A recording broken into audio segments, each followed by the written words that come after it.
Okay, good morning, grade 9 students. Our lesson for today is all about quadratic equation. First is we are going to define what is quadratic equation. A quadratic equation is an equation with the highest degree of 2 and can be written in the form ax squared plus bx plus c equals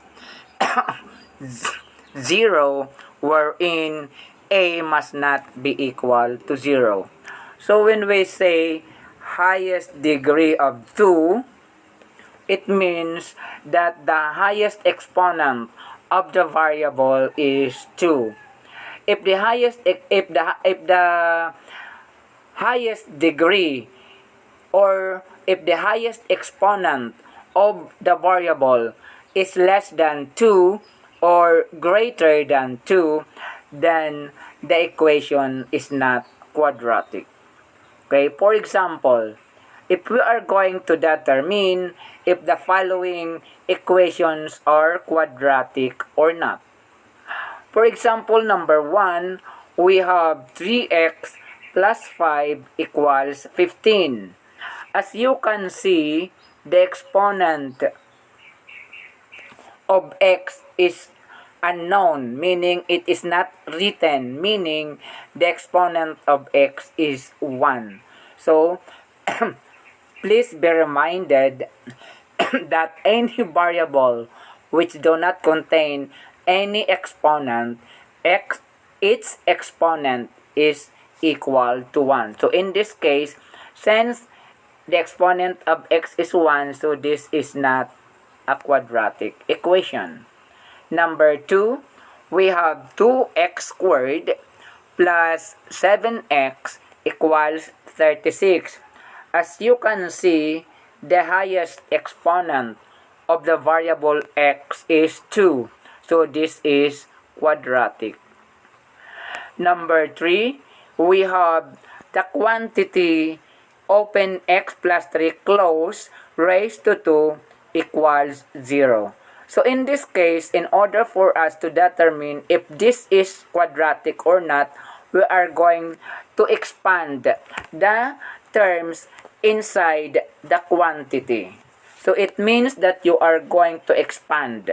So using the binomial expansion, we are going to multiply x times x, the first term, plus the exponent, which is 2, times the first term, which is x, times the second term, which is 3, plus the last term of the second term of the quantity of that equation inside the quantity. So that is 3 times 3 equals 0. So multiply x times x, you have x squared. Then 2x times positive 3, you will have positive 6x. Then 3 times positive 3, you will have positive 9 equals 0. As you have noticed, the highest exponent now of the variable is equal to 2. So the given equation is quadratic. Okay, next, number 4. We have x squared minus 3 equals 0. As you can see, the highest exponent of x is 2, so therefore this is quadratic. Number 5, we have the square root of 9x to the fourth minus 2x equals 7. You are going to get the square root of all the terms inside the radical sign. And the terms inside the radical sign is 9x to the fourth. So getting the square root of 9 is 3. Getting the square root of x to the fourth is x squared. Then minus 2x equals 7. As you can see now, the highest exponent of the variable x is 2. So this is quadratic. Next, number 6. We have x times the quantity open x minus 3 closed equals negative 18. So multiply x times x, you will have x squared. Multiply x times negative 3, you will have negative 3x equals negative 18. As you can see now, the highest exponent of x is 2. So therefore, the given equation is quadratic. For number 7, we have the square root of x squared plus 3 equals 2x. So getting the square root of the terms inside the radical sign. So the square root of x squared is x plus 3 equals 2x. Then combining like terms, you will have or equate the equation to 0. You will have 0 is equal to 2x. Transpose x to the other side, it becomes negative x. Transpose 3 to the other side, it becomes negative 3. So the equation now becomes 0 is equal to 2x. You have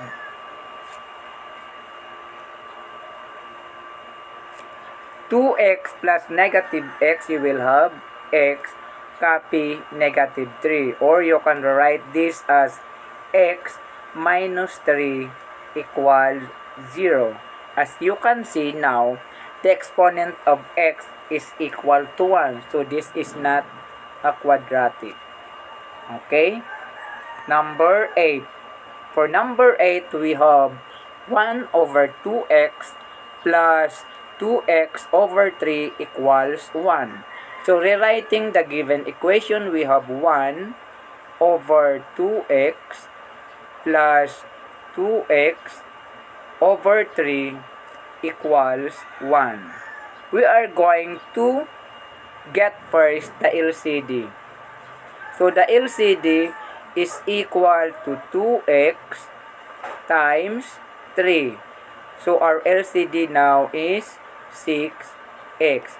Multiplying your LCD to both sides of the given equation. So that is 6x times 1 over 2x plus 2x over 3 is equal to 1 times 6x.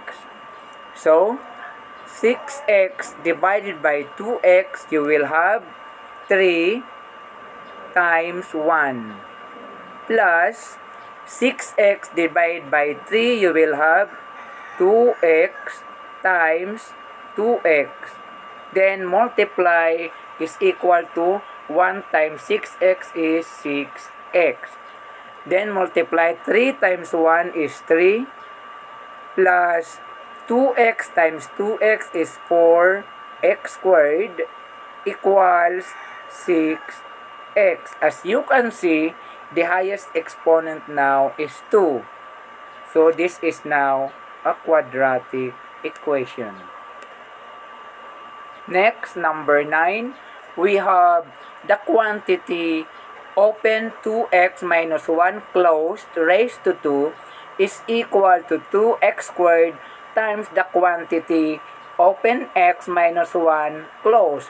So expand the term inside the quantity. So you will have 2x times 2x, then plus the exponent, that is 2 times 2x times negative 1 plus negative 1 times negative 1 equals multiply 2x squared times x, you will have 2x cubed, then 2x squared minus 1, you will have negative 2x squared.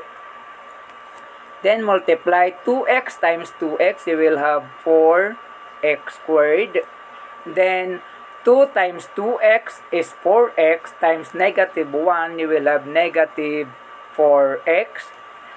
Then positive times negative 1 is negative 1 times negative 1 is positive 1 is equal to 2x cubed minus 2x squared. As you can see, on both sides of the equation, the highest exponent is 3. So therefore, the given equation is not quadratic. Okay, number 10. For number 10, we have 3 over 2x minus x equals 1 over x. Rewriting the given equation, we have 3 over 2x minus x equals 1 over x. Okay, finding the LCD, our LCD is equal to 2x. Multiplying the LCD to both sides of the equation, so you will have 2x times 3 over 2x minus x equals 1 over x quantity multiplied by 2x. Now you will have 2x divided by 2x is 1 times 3 minus. So in the term negative x, it does not have an exponent. So any number or letters which do not contain any denominator, its denominator is understood as 1. So let's put 1 as the denominator of your x. So that is 2x divided by 1 is 2x times x equals, so 2x divided by x is 2 times 1 is 2. So multiply 1 times 3 is 3 minus 2x times x is 2x squared equals 2. As you can see, now the highest exponent of the variable x is 2. So this is quadratic. Number 11. Number 11, we have the quantity open 2x minus 3 closed raised to 2 equals 2x. So expand the terms inside the quantity. You will have 2x times 2x plus 2 times 2x times negative 3 plus negative 3 times negative 3 must be equal to 2 over x. So 2x times 2x, you will have 4x squared. Negative 2 times 2x is 4x times negative 3, you will have negative 12x. Negative 3 times negative 3 is positive 9 equals 2x. 2 over x.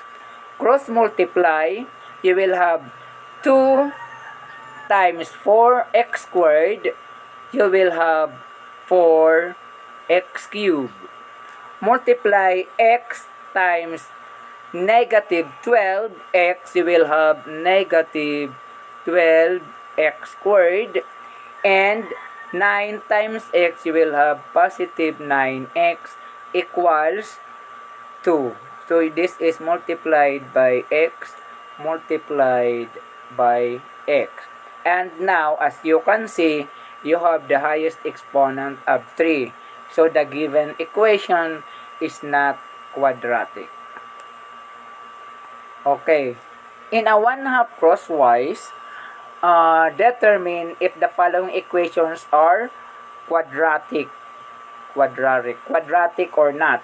Write Q if it is quadratic and N if it is not quadratic. Okay? Thank you very much and good luck.